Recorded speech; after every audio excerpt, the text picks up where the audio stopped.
Hi, this is Khrys with Making Room again. And today, what a treat I have planned for you. I am speaking with the mindset architect, Daryl Gardner. Daryl Gardner is the latest member to join the Khrys McKinney family, and I am so thrilled that he has decided to spend some time with me today. We're going to find out what's behind the mindset architect. So, hi, Daryl. How you doing? Hey, Chris, I'm doing great. Good to see you. Good seeing you as well. And what is the mindset architect? Oh, okay. Oh, that's a very loaded question. I have to unpack a lot there. So, but it's a good one. Well, it starts off. I grew up in Chicago. I still am in a suburb of Chicago right now, in Evanston. But growing up where I did, we had to have a little tough skin to do things, and I was following my brother. And I have an older brother, and to me, he seemed like he was the coolest guy on the planet. Still, to me, he is. But I wanted to be like him. And when I looked in the mirror, I didn't see that same person. At that time, I felt like I was, this little bumbling kid going around. But going back to my brother, I wanted to be like him. So I wanted to do everything he did. I listened to the same music he did. And I came across something else that he was listening to, and he was listening to some Les Brown. He was talking about self-empowerment and things like that. So as I went on, time went on, got into high school, I ran across someone talking about Les Brown, which was my the principal of the school, Paul J. Adams, and he had mentioned him and a series of other people. And I was like, you know what? Let me delve into this a little bit more. Who is this guy that I heard from before, and who are all these other people? And so it started me going to the library at school, started reading some books, and I got into this self-motivation type deal, self-help actually, and started reading that. Then I got hooked on from Les Brown. I got hooked on Jim Rohn, and there was another guy talking about changing your mindset, changing the way all of the things that you do. So I started, you know, getting into the groove of like, okay, if I can think of a certain thing, then if I can envision it, and then I can project it and make it happen.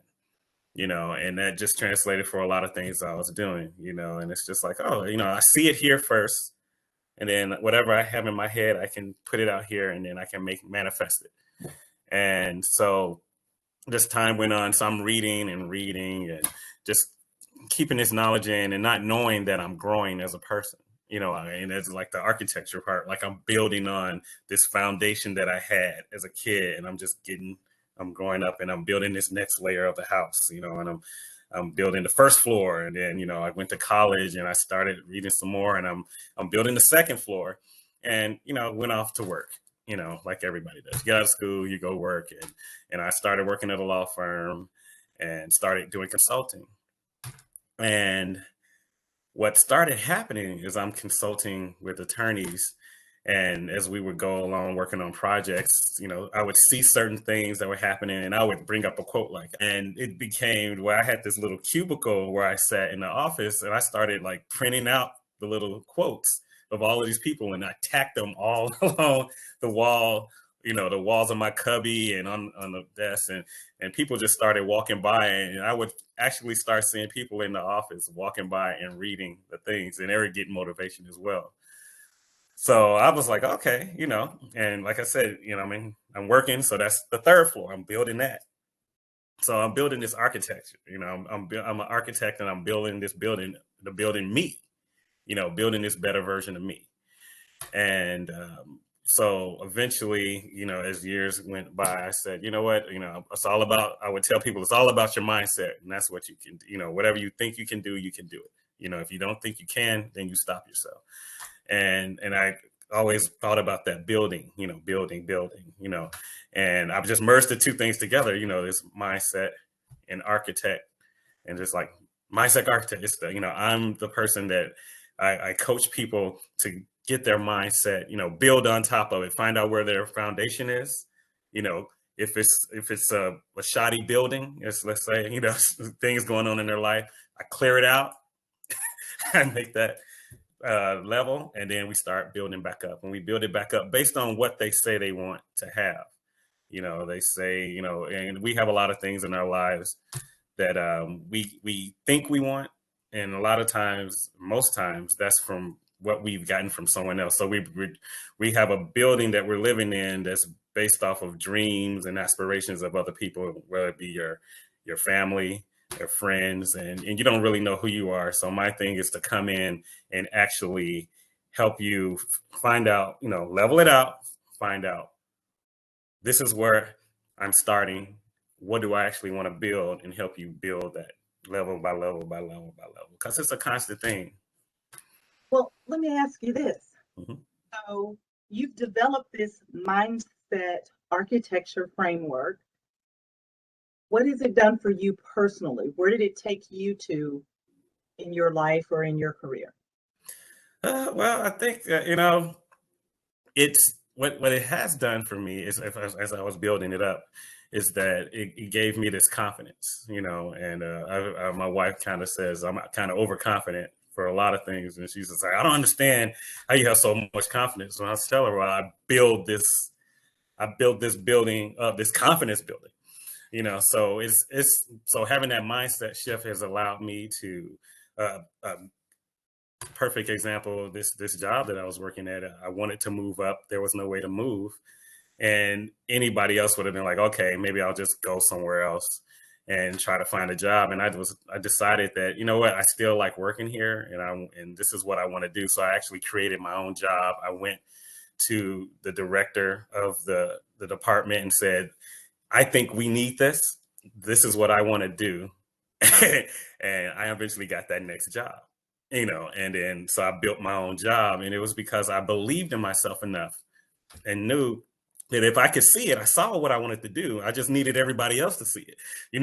So it's helped me to just have that confidence to just move on. And it helps me with raising my kids. It helped me even doing the coaching business, because I mean, it shouldn't have, this kid from the West Side, the neighborhood that I'm in, the Lawndale neighborhood, you don't really hear any success stories. And I wanted to change that. I always knew that there was something bigger for me because I could see it. Again, I keep going back to the mindset. I could see what I wanted. My mindset is a growth mindset. Carol Dweck wrote a book called Mindset, and she talked about, you have your growth mindset and your fixed mindset. And a lot of people have that fixed mindset where they think this is as far as they can go, and they don't have if they can't see it, again, I keep saying that again, but they don't see where they can go. They don't know the options. And if you don't have those options, and if you don't see it, and especially me being a Black individual, if I didn't see anybody that looked like me doing it, I didn't think I could probably do it. So my thing was to go past that and say that I can see it up here, take out everything else, and this is what I want to do. So it's helped me just climb up and do some things. And I've been in rooms with people that I never thought I would be in rooms with, because of that, because I had the audacity to believe that I should be there, and I made it happen. So I'm so thrilled that you shared the story about seeing a problem in your organization and putting a solution together and making a new job for yourself. I tell people all the time that I'm coaching that you can, particularly in legal tech, that it is very possible to build a brand for yourself wherever you are. You don't necessarily have to leave where you are. Yeah. Like you, I wrote my own job description 4 times in the law firm that I worked in. I got bored, which, happens sometimes with me, and saw a problem and went to the right person, the right decision maker internally, and said, hey, I think I want to solve that problem for you. And sure enough, they were willing to let me do it and to pay me for the favor. So you don't always have to look beyond, the walls of the organization that you're in to find your next challenge or your next opportunity. It's a shame that so many times, people are kind of looking through the list of job openings and saying, I've got to take one of these, when one of these is not really what they want out of life, and it doesn't necessarily match their value system. So if you're able to take your value system and sort of match it with the organization that you're in and their values, you can make some really wonderful opportunities for yourself. Good for you. Oh, thank you. Thank you. Yeah. And good for you 4 times. That's great. Well, I was there a very long time. Oh, yeah. So, which I don't think happens anymore, but No. it's kind of funny because now the thought, the mindset is that you need to leave the organization that you're in order to get an opportunity to learn, to grow, Yeah. to develop some new skills. And that may be true in some instances, but I think with some creativity and an ability to reach out to people who make decisions in organizations, Yeah. who have the authority or the power Yeah. to try something new, to do something new, to authorize something new, you can still make a way for yourself where you are sometimes. Yeah, you definitely can. You definitely can. It's about storytelling. That's what you were doing. It's being able to tell that story and getting the person to see it.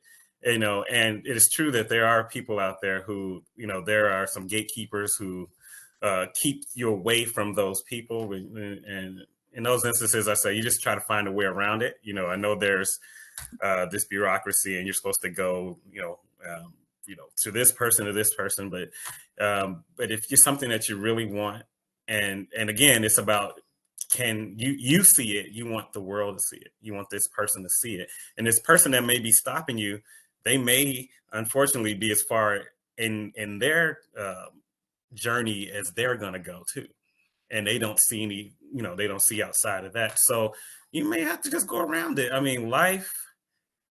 I've always said that life is a series. Well, let me take that back. I said that we live many different lives in this one life, and there's some people who, they're a child, they're an adolescent, they become an adult, and they're stuck there, and they're doing that one thing over and over and over again until they die. And my thing is, this it's an opportunity in this world to keep doing different things, keep doing things that make you this new person. And you can do that. And a lot of it goes back to telling that story and making it happen. And you have it in your head sometimes, and you may have, they said that there's um, a ton of millionaires right now that are in the cemetery because they died holding in those $1 million ideas. And it just takes that one story. You can be an introvert. You don't have to be an extrovert. I'm definitely am an extrovert. I like to get out there, but you don't need that. It's just telling that story and telling it the way that you need to tell it to get that help, because we're on this earth to help each other. We're here to help each other, serve each other. And if you can just tell that story, if you're in the elevator and you just say hi to someone and start talking, and you may not know that that person is the one that can help you to get that vision out of your head out into the world. And here's the thing, you get that vision out there, there's a ton more still there. So you keep going, and that's how you live those different lives. Because I mean, I go and I say, well, I was in high school, I wanted to be an artist, and I still do art now, and I that was my thing. You couldn't tell me that I wasn't going to be an artist and I was going to have these great massive paintings or sculptures and all these things. And I lived that life. And Okay, then now I need to know, did you do the artwork that is behind you? no, I did not. No, I did not. That is paid for about probably knowing the size of that, we might have got that at Costco. Not a plug for Costco, but it was real easy. We might have just got that and put that on. My wife actually ordered those toothpaste, so I don't know. But I do. I did art, and I never tell. Not too many people who actually know this story, and you can actually, I guess, if you go to DC, you could probably go and find out. But I was really into art, and I did charcoal drawings, I did painting, pastels, all that stuff. And I was in a competition here in Illinois at University of Chicago. I'm sorry, UIC, University of Illinois Chicago. and I came in second place out of the whole state. And this was my junior year, and my painting got to DC before I did. I didn't go to DC until I think probably 2003. And but my painting was featured in the Smithsonian Museum Art Museum, Museum of Art. So I actually had something that was there, and it was there with, I think, a bunch of other, it had the people that were in that competition and some other states, but it was like, the first, second, third, and whatever. But I had something that was there, and it had my name on the bottom, but nobody knew who I was. But I'm like, I did that. There's not too many people could say that. So I lived that, and I did it because I saw myself like, I think I can win this. And I did it and turned it in, forgot about it, and I came in second place. So, wow, secret talents. Secret talents and other lives. I love that concept of having multiple lives within your lifetime. That resonated with me significantly. Yeah. Well, so if someone wants help with their mindset and they want to learn more about the mindset architecture framework, is that right? Yeah. Then how do they get in touch, or where do they go for more information? Well, right now, I mean, I've been living on LinkedIn, and I am like this LinkedIn. I love it. I wake up in the morning. It's not the first thing I do because I kind of do other stuff. I try to meditate, do that. But I'm on LinkedIn like people are on Facebook. So if you can go out on LinkedIn and look up Daryl Gardner, it's just LinkedIn. I think LinkedIn.com. Daryl Gardner. I was one of the first people when it was out, so I got my actual name, and you can go there and follow me there. I also you can find my Twitter information there too, which is actually Lit Exchange. I had a website for a while that was Lit Exchange, and it was kind of the same thing. It was me. It was this thing play off of literature and exchange. So I'm exchanging. It wasn't litigation. Yeah. To deal with litigation, So, and that was the thing. Yeah. Okay, that's right. He has other lives. Yeah, and I did that, and for you. Yeah. So, and hey, and you can find me at KL McKinney.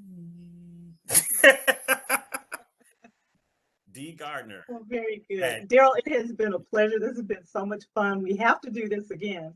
And, if anybody wants to reach out to you, I'll be sure to put a link in the bottom of this video so that they can connect with the Mindset Architect. Thanks so much for the time.